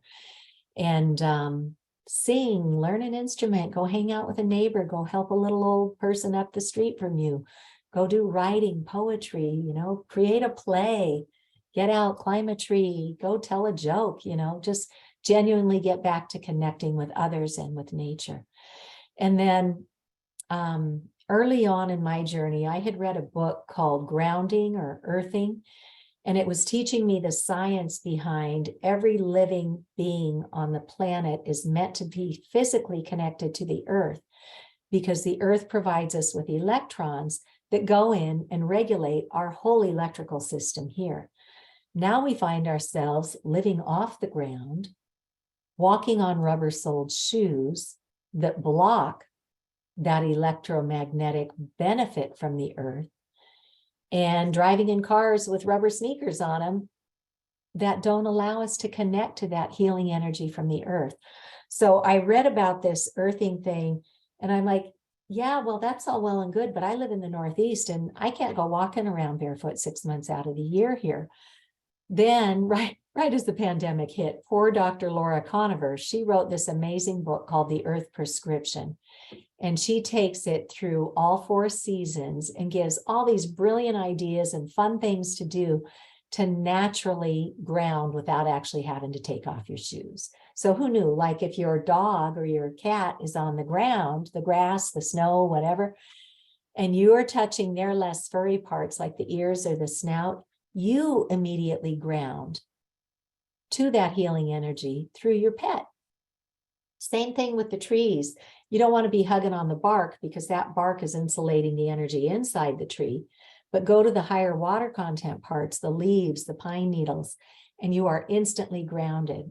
So start forming some new habits to get outside and have less screen and more green. So what can we do? Ultimately, you're going to have to take this to your town, but don't go it alone. That was my hardest lesson learned here, is that I thought I would raise my hand and say, hey guys, we have a problem, but because they're not hearing it from anybody but you, they're really overwhelmed and busy today. They have limited resources, and it becomes very easy for them to either sweep you under the rug or to watch this fall time and again to the back burner. So get everybody around you educated first, right? And our folks at Americans for Responsible Technology have that whole toolkit to baby step you through how to do that. Once you do talk to your town, We want to guide them to getting to as low as reasonably achievable.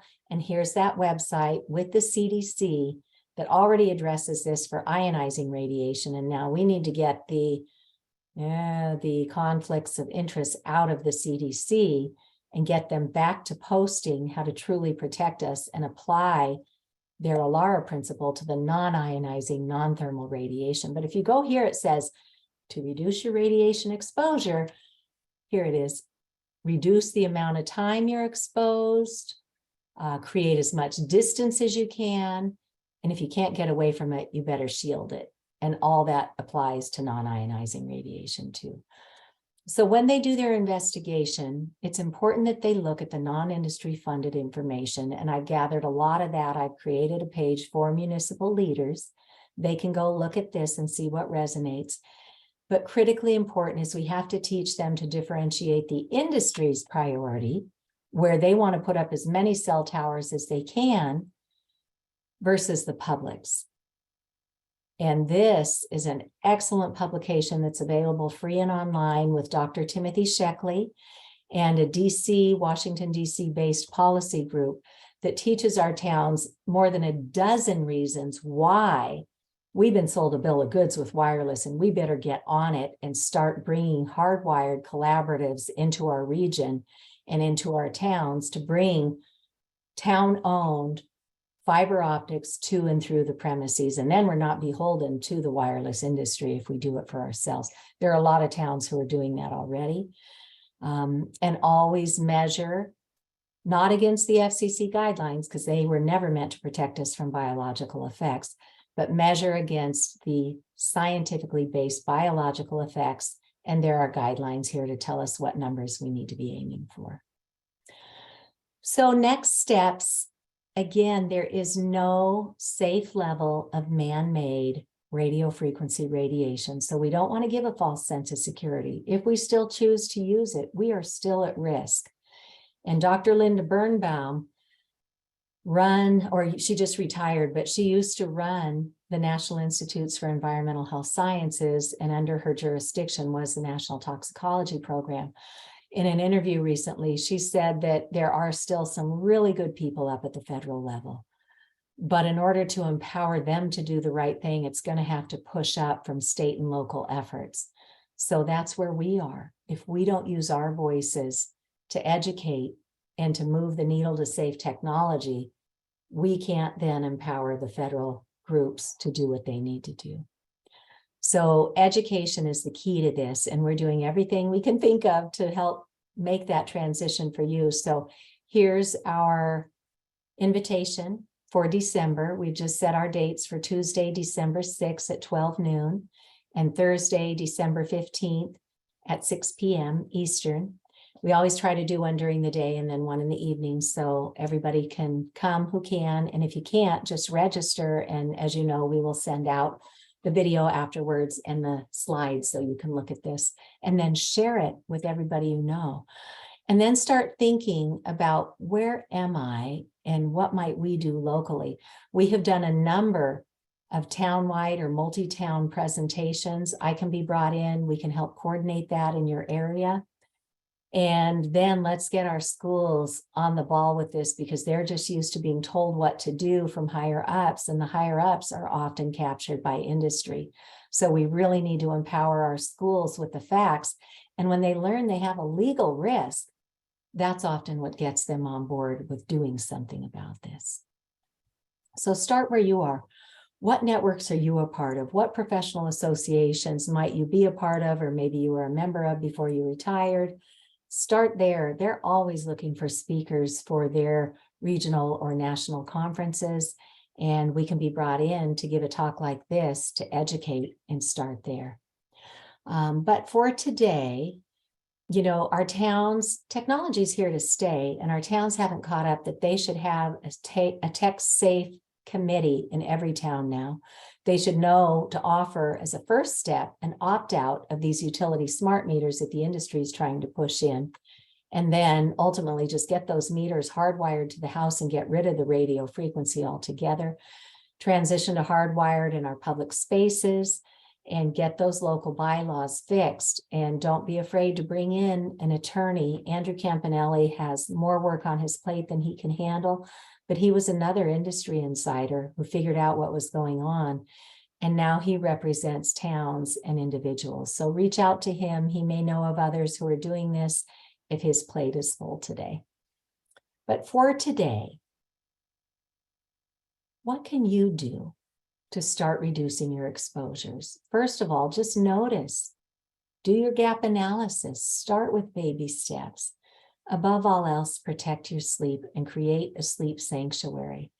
And then invest in the Ethernet cables, or you might find that you have a box of them right down in your storage somewhere. I did. I just pulled them all back out and hooked them up. And then I was at a yard sale and somebody was leaving the country the next day and they said, free. I got a whole box of Ethernet cables that I use all the time. So, and then just buy the little adapters that go with them.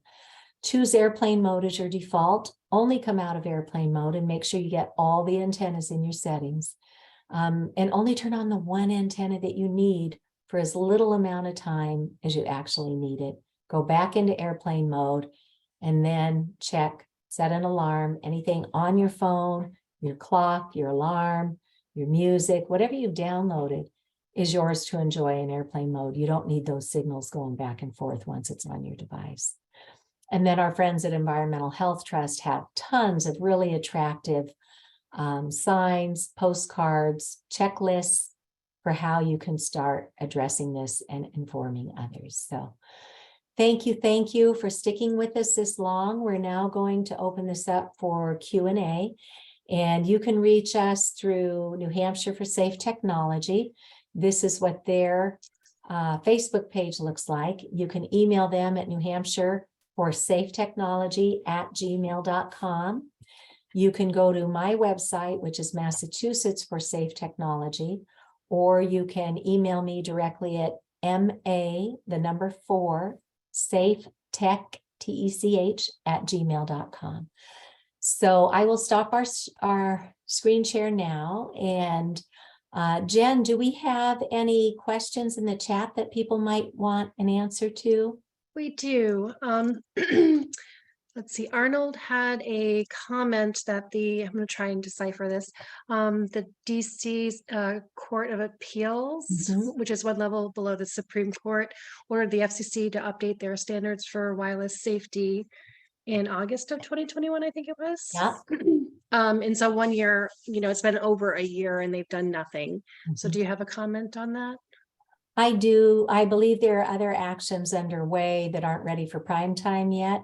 But again, all of that takes time, so we can't keep waiting for somebody else to rescue us. We really have to do the grassroots legwork to empower our elected officials to do this. And once we speak up in enough volume, that can help make those meaningful changes at the top of the house. But don't wait. Make every change you can today, and let's see who we can protect. Okay, great.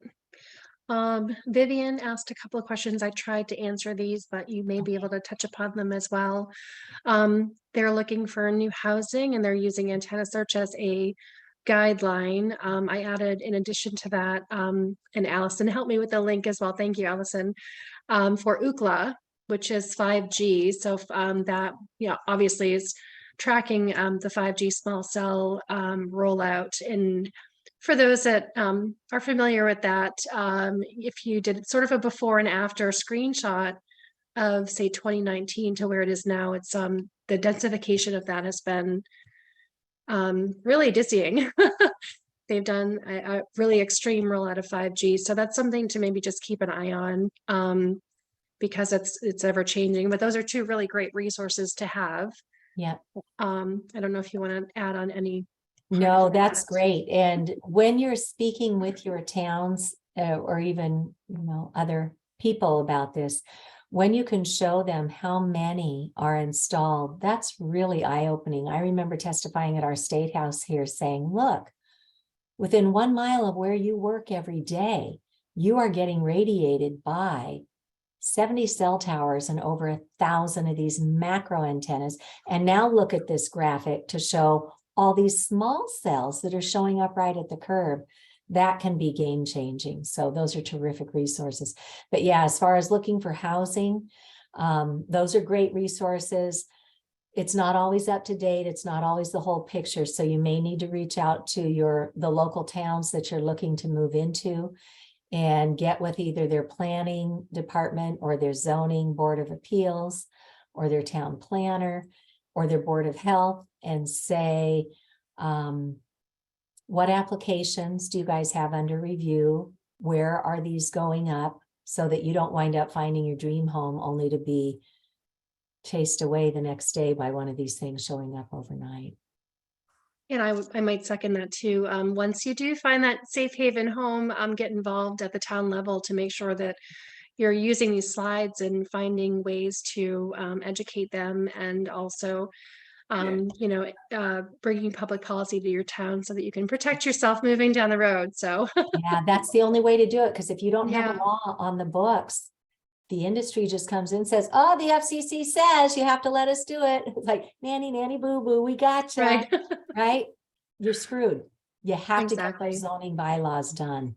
Yeah. Jennifer had a question about Faraday fabrics and companies that are selling EMF shielding clothes. Do you feel that these are viable solutions? And she also said, thank you for all you do. Very informative. Well, we're trying. Jen, do you want to answer that one? Because you have Yeah. more experience, I think. So with I'm some of the for those that can see my screen here, I'm going to Here, show you you know sort what? of. Let me make you big. So as I mentioned earlier, I'm very sensitive. So even just having like a cell phone near me, I'm a business owner. I have a cell phone. I use it. I keep it on airplane mode. But even if I have to take a call when I'm on the road, like literally after 5 minutes of holding my cell phone, I can feel it. So I've tested a lot of things over the years. I first became sensitive about almost 13 years ago. So I've been living with this for 13 years, and I've literally spent thousands of dollars on all sorts of gadgets and everything. Very simple, but it's my brother actually bought it for me, and I went to his wedding. And he said, we can't turn the Wi-Fi off, but we can put this around the Wi-Fi box. And I said, okay, well, I brought my meter and I'll test it. And lo and behold, it wasn't this meter, but this is my upgraded. Cece was talking about this earlier. So I tested it, and the level before and after, and the levels went right down. So it's really simple, sort of not really expensive. So something that if you're looking to, say, cover up your Wi-Fi box or cover up your cell phone, I would definitely recommend that. Allison, I don't know if you want to. What fabric is it? It's Cece, do you know what this is called? I can send a follow-up in the email tomorrow and give you some more information on exactly what it's called and where to get it.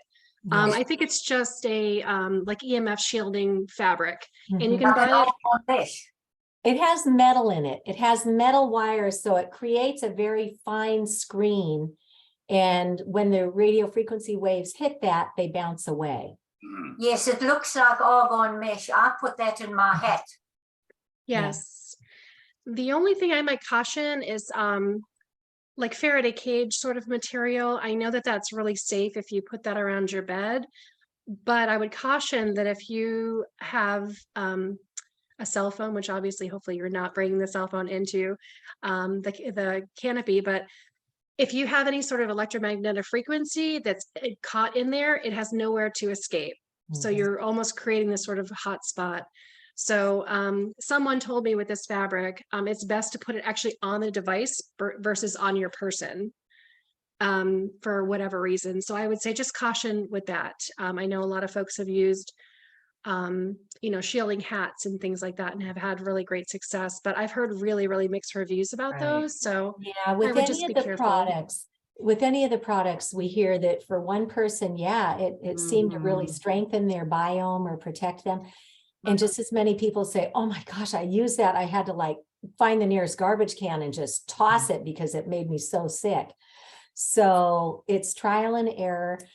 Some people use muscle testing to get the biofeedback from your own body as to whether this particular thing is going to help you or not. So if muscle testing is in your wheelhouse, or if you have a chiropractor or another kind of healer who does muscle testing, they could help you ask your own body if it's going to work or not. But yeah, and to Jen's point, I want to share a story here with the shielding paint, because you can buy shielding paint that also has the metal fibers in it. There was a woman here who's actually a healthcare professional who got really sick. And for the longest time, she couldn't stay in her own condominium. She was couch surfing, had no idea what was going on until someone said, sounds like you have microwave sickness. And then she could begin to remediate. One of the things that she did is there was a bank of 7 smart meters mounted outside of her kitchen wall. So she painted that whole side of her condo with this carbon black paint and then put a pretty color on top of it. She didn't know enough yet, though. And so she's got this whole wall that, like Jen said, is operating now like a Faraday cage. But what she hadn't accounted for is that on the other side of her condo was another condo. And they had their router and all their devices that, you know, they pulse through walls, ceilings, everything that was coming in and hitting that wall and bouncing back and just walloping her double.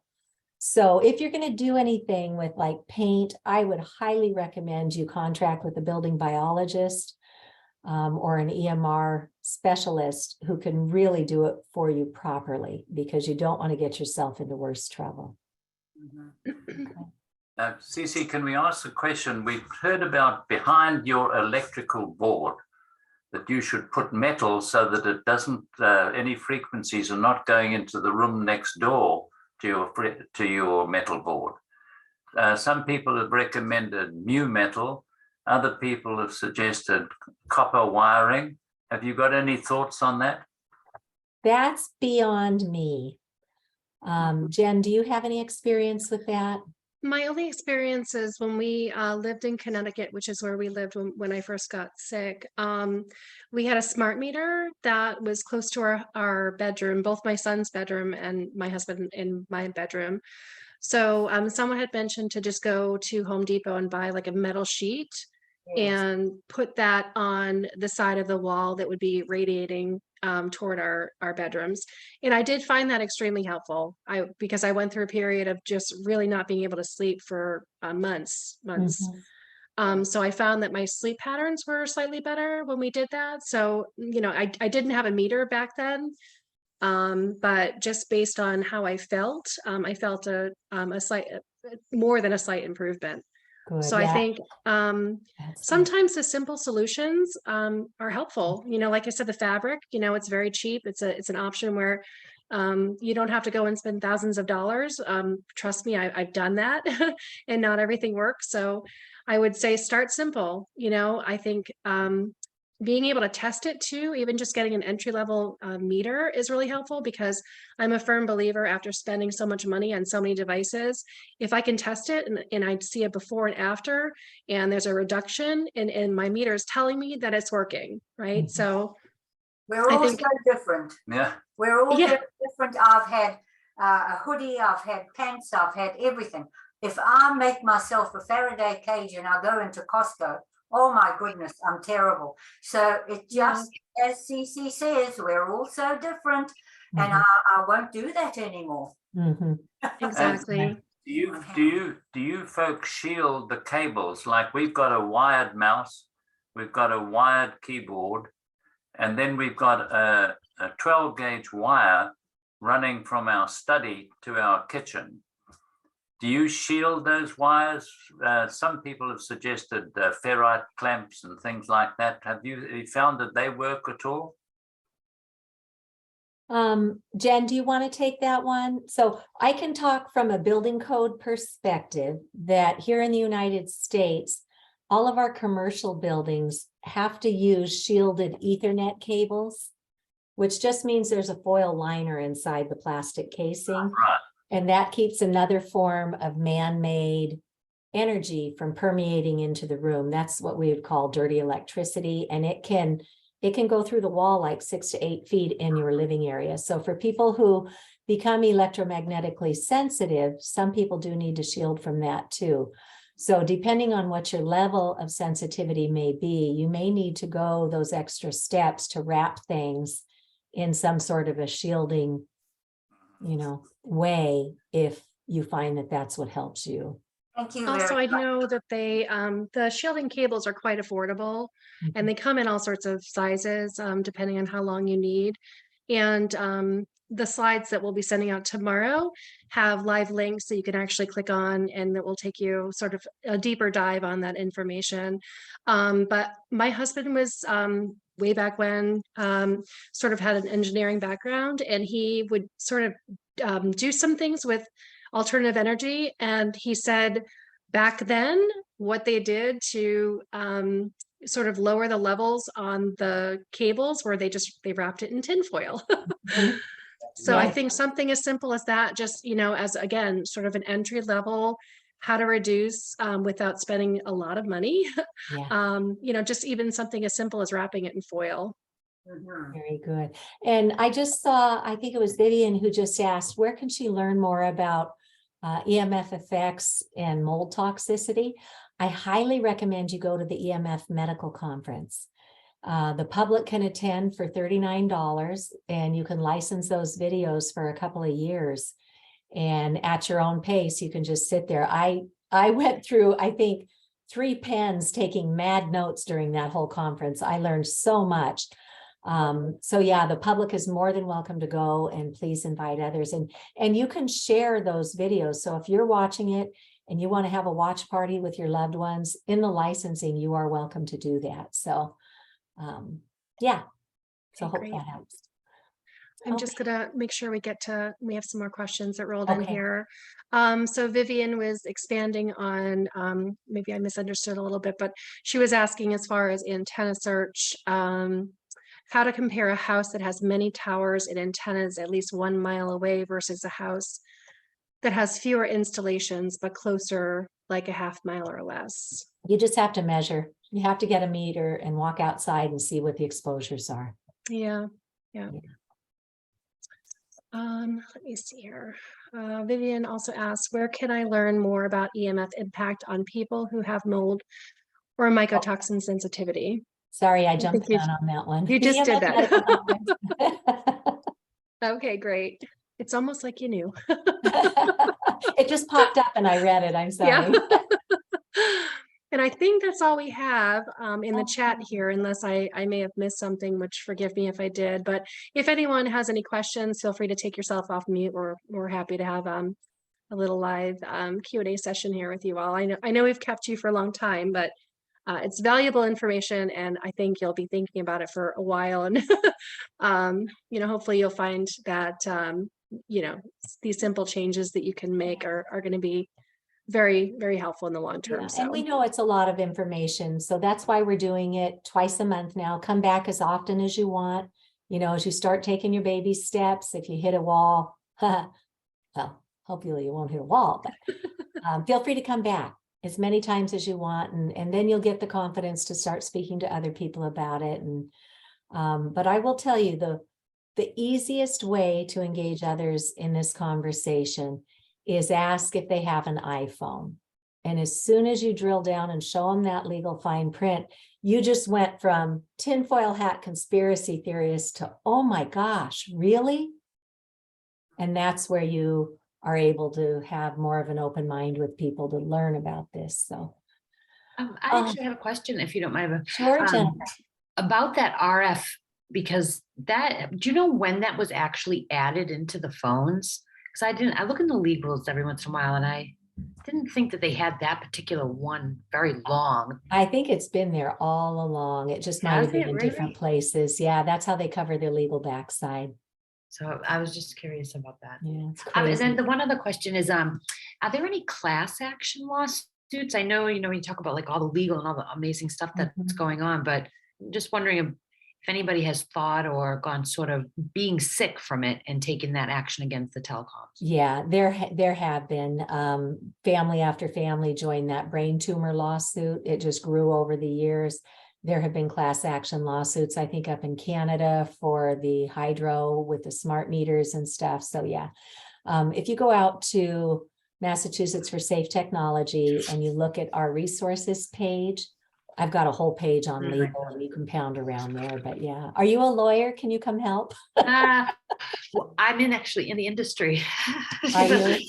So I come from there, and I have yeah, I'd love to help. I will definitely reach out. Yeah, Have a great Thanksgiving so much, but yes, I'd love to, especially Yeah. share. well, Um, let's, and you know what? I'm little, I'm non-threatening. If you want to pull together a meeting with your colleagues, I'll just come in and educate, because we can only start where we are, right? I was on the wrong side of this. I was bringing it into my kids' schools. So good that's people can fascinating. change the path. No, it's Um, great. I love yeah. it. Thank you so much. Hi, can you hear me? Hi, Judith. Hi, to Jennifer's question, I think I saw something just recently on children's self-defense, which is how I came to all of you and Cece to begin with. I watch you all the time on that. And I didn't have a clue about all of this stuff. I think I read just recently, they were asking for people who feel they have been damaged by EMFs and so forth, because they're doing all the lawsuits, to write in to them and tell their stories. I can't remember if it was Yeah, just. no, you're right. You're right. I Children- would definitely look it up. I swear, because I thought, I have to look at myself. I have so many issues going on. But EMF, I don't know, but it was CHD. It was It children's is self-defense. CHD. Yeah. And they have made a formal platform on electromagnetic radiation and wireless. And they do have a call out to people right now. If you believe you've been harmed by living near a cell tower, is one area they're interested in. A Verizon cell tower especially, I think, is what they're going after right now. And two, if you believe your child, or if your child has been harmed at school from the wireless Right, radiation, right, either inside or from antennas mounted outside. Right. Yeah. Okay. And can I just say Thank one you. thing about, because I'm going to start taking actions and get one of those meters Correct. for around Needham, because I think we're saturated. We have all the television stations. I think they've brought 5G in during COVID. And I live coincidentally right across the street from a Verizon substation, a little old brick building. And I'll try to keep this. When I moved here 5 years ago, I began to hear a humming, and it drove me crazy. This is before even knowing about 5G. And eventually I called them, and for a year and a half, met person after person, please fix the fans up on the roof, because the humming is not right. And blah, blah, blah, blah, blah.